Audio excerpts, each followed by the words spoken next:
Hello everyone, how are you all? I hope you guys are doing well. So guys, welcome back to our channel and start करेंगे अपना आज का session.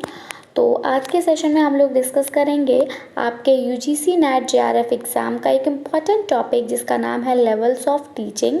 ये आपके unit 1 paper 1 का topic है जो कि आपके एग्ज़ाम पॉइंट ऑफ व्यू के अकॉर्डिंग बहुत ही ज़्यादा हेल्पफुल आपके लिए प्रूफ होगा। तो वीडियो के साथ लास्ट तक बने रहें विदाउट स्किप किए ताकि आपसे कोई भी इम्पॉर्टेंट इन्फॉर्मेशन यहाँ पर मिस ना हो। साथ ही अगर आप हमारे चैनल पर नए हैं या फिर आपने हमारे चैनल को अभी तक सब्सक्राइब नहीं किया है तो यूजीसी नेट एग्ज़ाम की प्रिपरेशन के लिए चैनल को सब्सक्राइब करें और बेल आइकन को प्रेस करना बिल्कुल ना भूलें ताकि हम अपनी जब भी कोई न्यू वीडियो अपलोड करें नोटिफिकेशन सबसे पहले आपको मिल सके। तो चलिए स्टार्ट करेंगे। इसका पार्ट 1 हम ऑलरेडी कवर कर चुके हैं जहाँ पर कि हमने लेवल्स ऑफ टीचिंग को स्टडी किया था कि 3 types of level of teaching है जिसमें आपका मेमोरी लेवल ऑफ टीचिंग आता है, अंडरस्टैंडिंग लेवल ऑफ टीचिंग आता है and reflective level of teaching आता है। तो ये हम लोग ऑलरेडी पार्ट 1 में कवर कर चुके हैं। पार्ट 2 में हम लोग कवर करने वाले हैं कैरेक्टरिस्टिक्स ऑफ टीचिंग कि शिक्षण की विशेषताएं क्या क्या हैं, क्यों शिक्षण किया जाता है या क्यों शिक्षक करना नेसेसरी है। तो शिक्षण की क्या क्या विशेषताएं हैं, टीचिंग की क्या क्या कैरेक्टरिस्टिक्स हैं, उनको हम यहाँ पर डिस्कस करेंगे।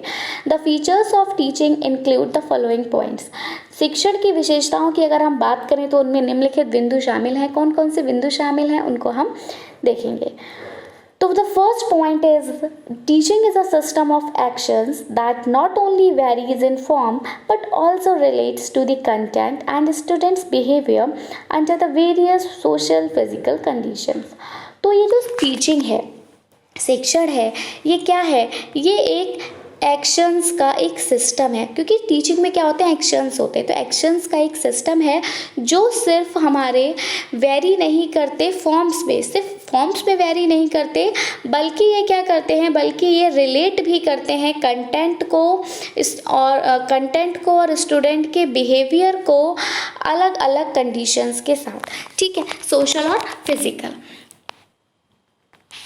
टीचिंग जो है वो एक प्रोफेशनल एक्टिविटी है जो कि इन्वॉल्व करता है एक टीचर और स्टूडेंट को इस उद्देश्य के साथ with an aim to develop our students overall personality, ताकि स्टूडेंट का ओवरऑल पर्सनालिटी को डेवलप किया जा सके, छात्र का सर्वांगीण विकास किया जा सके। इसके लिए शिक्षण जो है वो किया जाता है, टीचिंग की प्रोसेस कंडक्ट की जाती है क्योंकि टीचिंग ही एक ऐसी प्रोसेस है जहाँ पे कि आप स्टूडेंट का एकेडमिक भी बनाते हैं, जहाँ पर आप स्टूडेंट को फिजिकली, मेंटली, सोशली हर तरह से स्ट्रॉन्ग बनाते हैं।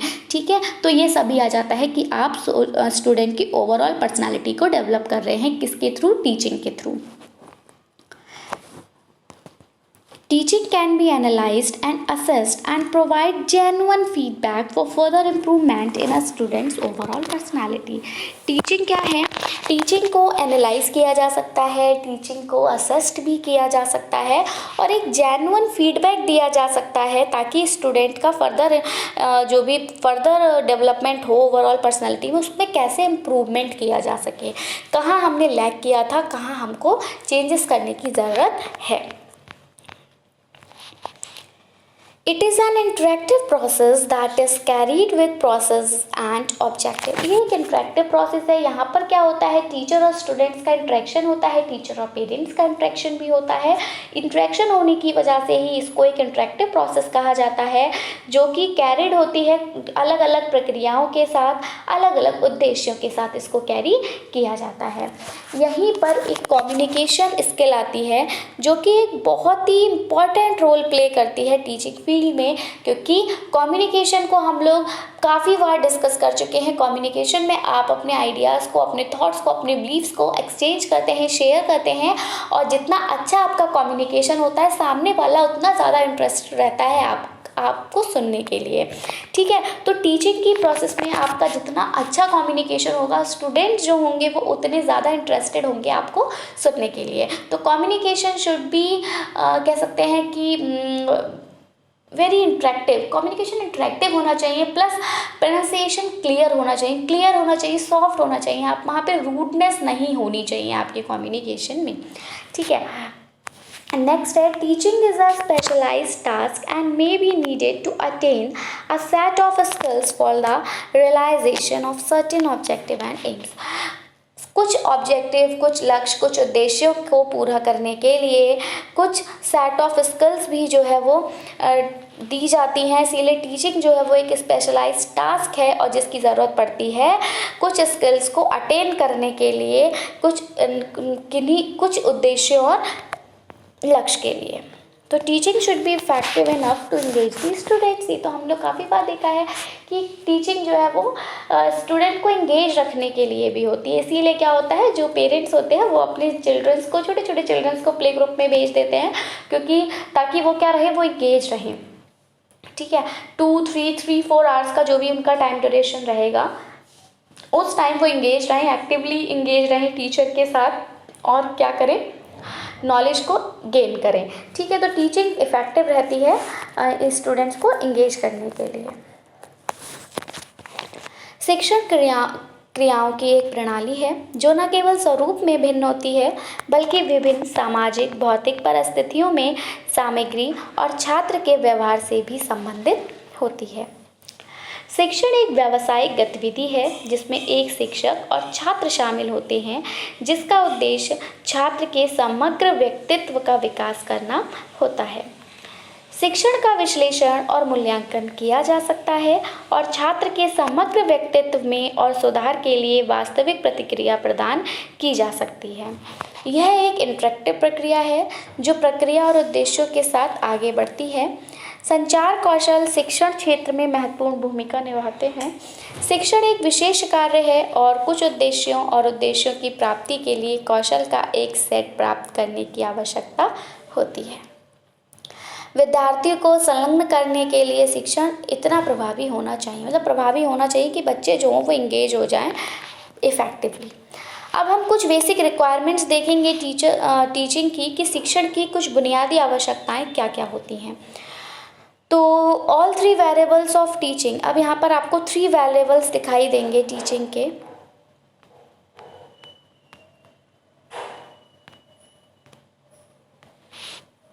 तो कौन कौन से हैं वो वेरिएबल्स, देखिए एक तो है आपका डिपेंडेंट वेरिएबल, दूसरा है आपका इंडिपेंडेंट वेरिएबल और तीसरा है आपका intervening variable.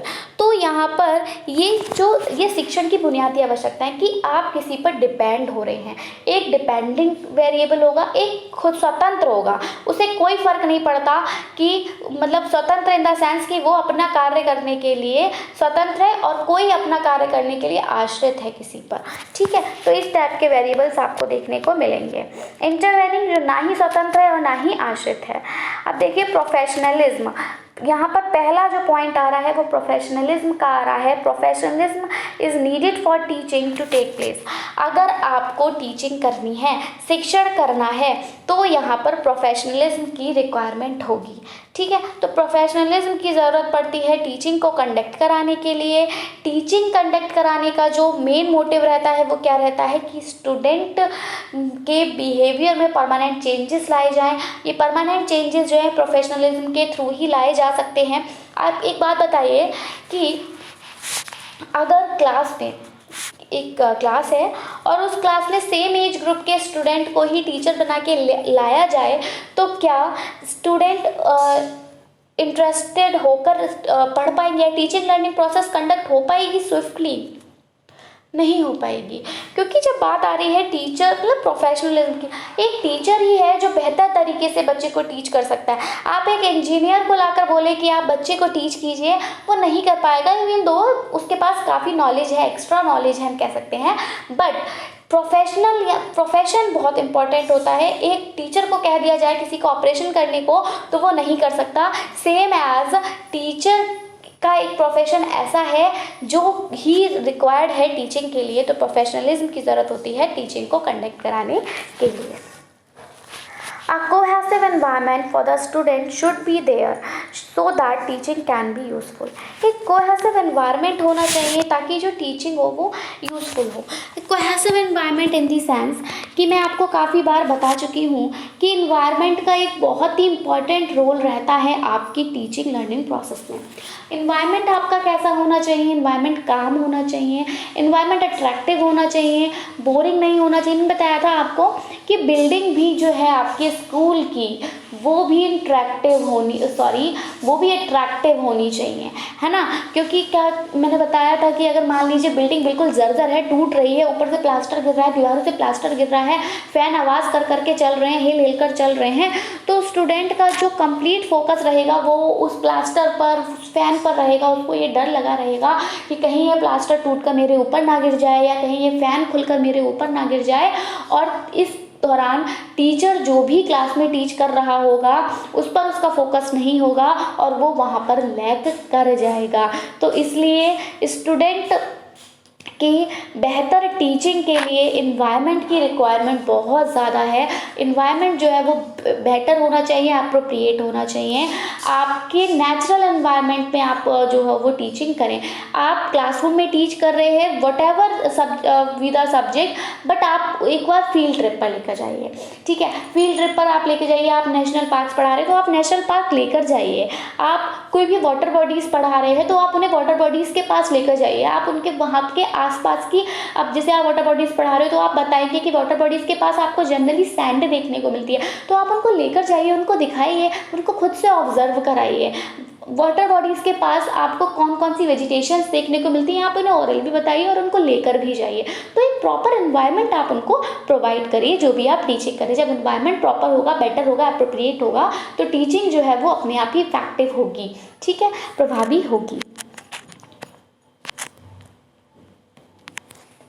The teacher-student relationship should be healthy so that students can ask questions without hesitation। देखिए सेम थिंग आ गई कि जो टीचर और स्टूडेंट का रिलेशन है वो हेल्दी होना चाहिए, मतलब अच्छा होना चाहिए। मैंने आपको बताया कि आप बहुत ज़्यादा टीचर जो बहुत ज़्यादा स्ट्रिक्ट नहीं होना चाहिए, क्योंकि अगर टीचर बहुत ज़्यादा स्ट्रिक्ट है, वो क्लासरूम में आ रहा है विद स्ट्रिक्टनेस, आया क्लास में, यस गुड मॉर्निंग स्टूडेंट्स, बहुत ही टफली, बच्चों ने तो बड़े प्यार से कुछ कहा गुड मॉर्निंग सर, और आप बहुत ही ज़्यादा रूडली आंसर कर रहे हैं yes good morning, sit down everyone, take out your books, इस टाइप से अगर आप बोल रहे हैं तो स्टूडेंट पहले ही डर जा रहा है। आप, मैंने बोला ना, कम्युनिकेशन जितना आपका अट्रैक्टिव होगा उतना ही इंटरेस्टेड होकर स्टूडेंट जो है वो टीचिंग लर्निंग प्रोसेस में इन्वॉल्व होगा। तो आपका अगर कम्युनिकेशन अच्छा नहीं है, आप बहुत ज़्यादा स्ट्रिक्ट हो, तो स्टूडेंट डर के बैठ जाएगा। आप कुछ भी पढ़ा जाइए, आप पूरा बोर्ड आप पूरा कंसेप्ट एक बार में बता जाइए, आप पूरे बोर्ड को कंप्लीट लिख दीजिए, लेकिन बच्चा जो है वो डरा सहमा अगर रहेगा तो टीचिंग लर्निंग प्रोसेस कंडक्ट नहीं होगी, उस तक वो अप्रोप्रिएट तरीके से फोकस अपना नहीं बना पाएगा। उसको डर लगा रहेगा कि मुझसे कहीं कोई गलती ना हो जाए, कहीं टीचर मुझे डांट ना दे। उसको समझ में नहीं आएगा, बट स्टिल वो आपसे नहीं पूछेगा इस डर की वजह से कि कहीं अगर मैंने सर से पूछा और सर ने मुझे डांट दिया कि अच्छा मैंने समझा था, अब तुम कहाँ थे, इस डर की वजह से वो अपना डाउट भी क्लियर नहीं करेगा। तो जब स्टूडेंट के डाउट क्लियर नहीं होंगे, जब उनका कंसेप्ट क्लियर नहीं होगा, तो एग्ज़ाम में वो अच्छा परफॉर्म नहीं करेंगे, और जब वो एग्ज़ाम में अच्छा परफॉर्म नहीं करेंगे तो वो जिस मोटिव के साथ, जिस ऑब्जेक्टिव के साथ क्लासरूम में आए थे, वो ऑब्जेक्टिव फुलफिल नहीं होगा। तो इसलिए आप टीचर की और स्टूडेंट की रिलेशनशिप जो है वो तो हेल्दी होनी चाहिए। मैंने बोला बहुत ज़्यादा स्ट्रिक्ट भी ना हो और बहुत ज़्यादा फ्रेंडली भी ना हो कि आप आ रहे हैं, अरे hello hi how are you, कैसे हो, और कल कहाँ गए थे, आज पार्टी पे चलना है क्या। अगर आप इस तरह से बिहेव करेंगे तो स्टूडेंट आपसे वैसे ही बिल्कुल डर नहीं रहेगा। तो आपको अपनी एक लिमिट बना के चलनी है, आपको अपना एक डर भी मेंटेन करके रखना है स्टूडेंट में, बट स्टूडेंट हेजिटेशन ना करें, स्टूडेंट आपसे कुछ पूछने में ना डरें। आप क्लास में इस तरह से अपना फ्लेक्सिबल आप बिहेवियर लेके चलेंगे। आप स्टूडेंट से कहेंगे कि अगर आपको समझ में नहीं आ रहा, you can ask me 1000 time, मैं बार बार एक्सप्लेन करूँगा। आप मुझसे 1000 टाइम पूछेंगे, मैं 1000 टाइम एक्सप्लेन करूँगा विदाउट एनी क्वेश्चन, मतलब बिना किसी क्वेश्चन करे, बिना आपको डांटे, मैं आपको बार बार एक्सप्लेन करूँगा। पर आप एक अपनी आंखों में मतलब डर रखिए कि आपने अगर आंखें चलाती तो बच्चा सोच जाए कि सर मुझे डांट सकते हैं या मैंने कुछ गलत किया है, ठीक है। तो पनिशमेंट आपको बच्चे को नहीं देनी, बच्चे को आपको अब्यूजिव लैंग्वेज यूज़ नहीं करना है, बच्चे को डराना नहीं, बच्चे को कोई पनिशमेंट नहीं देनी, बस एक अपनी आंखों से कह सकते हैं कि आंखों का डर रखना है। बाकी आपको उनके साथ फ्रेंडली रहना है, बट बहुत ज़्यादा फ्रेंडली नहीं रहना। तो एक हेल्दी रिलेशनशिप स्टूडेंट और टीचर में होनी चाहिए ताकि जो टीचिंग लर्निंग प्रोसेस है वो स्मूथली चल सके और स्टूडेंट विदाउट हेजिटेशन आपसे क्वेश्चनिंग कर सकें। Student discipline is another basic requirement for effective teaching. इस डिसिप्लिन का भी हमने स्टडी किया था कि डिसिप्लिन का भी एक बहुत ही ज़्यादा इंपॉर्टेंट रोल है टीचिंग लर्निंग प्रोसेस में। टीचिंग लर्निंग प्रोसेस की अगर हम बात करें तो स्टूडेंट जो होते हैं वो अगर डिसिप्लिन में होंगे तो टीचिंग लर्निंग प्रोसेस बेहतर होगी। मतलब मान लीजिए कुछ स्टूडेंट हर क्लास में आपको 3 to 4 या 2-3 स्टूडेंट्स ऐसे देखने को मिलते ही हैं जो बिल्कुल क्लास में डिस्टर्बेंस ही क्रिएट करते हैं ऑल दी टाइम। उनका मोटिव ही यही होता है कि उनको पढ़ना लिखना नहीं होता, उनका मन ही नहीं करता पढ़ने में। बहुत से क्लासेस में आते हैं किसी का पेन चुराने के लिए, किसी की पेंसिल चुराने के लिए, किसी के डेस्क पर कुछ रखने के लिए, मतलब परेशान करने के लिए। तो ऐसे ही स्टूडेंट जो होते हैं क्लास में इनडिसिप्लिन क्रिएट करते हैं और इस इनडिसिप्लिन की वजह से जो स्टूडेंट्स इंटरेस्ट ले रहे हैं, इंटरेस्टेड होकर पढ़ना चाह रहे हैं, उनमें क्या आ जाती है, उनका माइंड इधर उधर डाइवर्ट होता है। मान लीजिए कोई स्टूडेंट तो बहुत ज़्यादा फोकस्ड होकर पढ़ रहा था और ये जो डिस्टर्बेंस क्रिएट करने वाले स्टूडेंट थे इन्होंने पीछे से उसके कान पे कुछ कर दिया। अब वो ऑब्वियस सी बात है अपना कान पकड़ेगा या फिर कंप्लेन करेगा बीच में उठ के, सर इन्होंने ऐसा किया। तो इससे क्या होगा कि जो टीचर भी पढ़ा रहा होगा उसका फ्लो भी ब्रेक हो जाएगा और बाकी स्टूडेंट्स की भी जो नज़र होगी वो वहीं पहुंचेगी कि क्या हुआ था। अच्छा क्या वो अपना एक्सक्यूज देगा, नो सर मैंने नहीं किया। वो कहेंगे नहीं सर इन्होंने किया, मुझे डिस्टर्ब किया, और फिर टीचर का भी मूड जो है वो थोड़ा सा स्पॉइल हो जाएगा। तो स्टूडेंट में डिसिप्लिन होना बहुत ज़्यादा ज़रूरी है। अब कुछ अगर ऐसे स्टूडेंट्स हैं जो मिसचीव करते हैं, जो डिस्टर्बेंस क्रिएट करते हैं, उनको हैंडल किस तरह से करना है, ये स्ट्रैटेजी टीचर अपने साथ लेकर आएगा। तो पहले तो देखेगा कि टीचर क्लास में जो स्टूडेंट्स हैं वो किस टाइप की मिसचीव करते हैं, उनको किस तरह से एंगेज करना है। तो वो पहले ही उनसे क्वेश्चंस पुटअप करने लगे, उनको पीछे बैठने की जगह आगे बैठा लें और उनसे क्वेश्चन पुटअप करें। स्टार्टिंग में उनका प्रायर नॉलेज चेक करें। चैप्टर को पढ़ाने से पहले अगर कोई भी चैप्टर पढ़ा रहे हैं, वो वाटर बॉडीज पढ़ा रहे हैं, तो उनसे पूछे कि आप कहीं किसी वाटर बॉडी पे गए हैं। वो कहेंगे हम तो नदी में गए, हम तो तालाब हमारे घर के पास ही है। इस टाइप के क्वेश्चंस आंसर्स वो देंगे। तो इस तरह से पहले आप उनको एंगेज कर लीजिए। उनको एंगेज करने के बाद अब जो बाकी की रेस्ट ऑफ द क्लास है जो इंटरेस्ट लेती है, अब आप उनको एंगेज करिए और फिर दोनों की एंगेजमेंट को मतलब दोनों को एंगेज रखते हुए आप अपनी टीचिंग को जो है वो कंटिन्यू करिए, ताकि वो स्टूडेंट क्लास में डिस्टर्बेंस क्रिएट ना कर पाए, कोई भी इनडिसिप्लिन क्रिएट ना हो, क्योंकि डिसिप्लिन का बहुत ज़्यादा इंपॉर्टेंट रोल है टीचिंग लर्निंग प्रोसेस को स्मूथली कंडक्ट कराने में। हिंदी में देखेंगे शिक्षण के सभी 3 चर। अब शिक्षण के हमने 3 चर पढ़ लिए। आश्रित चर हो गया, स्वतंत्र चर हो गया, मध्यवर्ती चर हो गया। आश्रित चर मतलब मान लीजिए कोई अपने काम के लिए दूसरे पर निर्भर है, ठीक है, और कोई अपना काम खुद कर रहा है। यहाँ पर एग्जाम्पल ले लीजिए आप ऑटोट्रॉप्स और हेटरोट्रॉप्स का। ऑटोट्रॉप्स स्वतंत्र हैं, वो अपना खाना खुद बनाएंगे, ठीक है, लेकिन हेटरोट्रॉप्स डिपेंडेंट हैं। वो देखेंगे कि मुझे कोई एनिमल मिल जाए जिसको मैं खा लूँ, या जो हर्बीवोर्स है वो जाके देखें मुझे कहीं कोई प्लांट मिल जाए, कहीं ग्रास मिल जाए जो मैं खा लूँ। तो वो डिपेंडेंट है, लेकिन जो प्लांट्स हैं इटसेल्फ वो इंडिपेंडेंट है, क्योंकि वो अपना खाना खुद बना रहे हैं। ऐसे ही बीच में आते हैं आपके मध्यवर्ती चर। ये मध्यवर्ती चर में अगर हम देखें एग्जाम्पल दें तो इसमें ऑम्निवोरस आ सकते हैं, क्योंकि हेटरोट्रॉप एनिमल्स जो तो वो टोटली डिपेंड उन्हें कोई मिलेगा तो वो इधर उधर सर्च में जाएंगे, लेकिन ओमनिवोरस है, हाँ भूख लगी तो चलिए खाना बना लेते हैं बस थोड़ा, तो वो डिपेंडेंट है। वो जहाँ वो भी रहे कि मम्मी बना के दे दें, लेकिन अगर मम्मी नहीं है इनकेस तो वो खुद जाके बना लेंगे। तो ये कौन से हो गए, मध्यवर्ती हो गए। ऐसा ही आपकी टीचिंग लर्निंग प्रोसेस में भी होता है कि कुछ आप टीचिंग जब कराते हैं, टीचिंग लर्निंग प्रोसेस जब कंडक्ट होती है तो कुछ वेरिएबल्स टोटली डिपेंडेंट होते हैं। मतलब आप कुछ चैप्टर्स ऐसे होते हैं जिन अगर आप पहला चैप्टर नहीं पढ़ाएंगे तो दूसरा चैप्टर आप नहीं पढ़ा सकते। बिना पहला चैप्टर एक्सप्लेन किए आप दूसरा चैप्टर नहीं पढ़ा सकते। पर कुछ चैप्टर्स ऐसे होते हैं जिनमें आपको ज़रूरी नहीं होता कि आप पहला चैप्टर पढ़ाएं तभी दूसरा पढ़ा पाएँ, और कुछ ऐसे होते हैं जिनमें दोनों ही रिक्वायरमेंट होती है। शिक्षण के लिए व्यावसायिकता आवश्यक होती है, बिल्कुल होती है। छात्रों के लिए एक सामंजस्यपूर्ण वातावरण होना चाहिए, ये हमने ऑलरेडी डिस्कस किया, ताकि शिक्षण जो हो वो उपयोगी हो सके।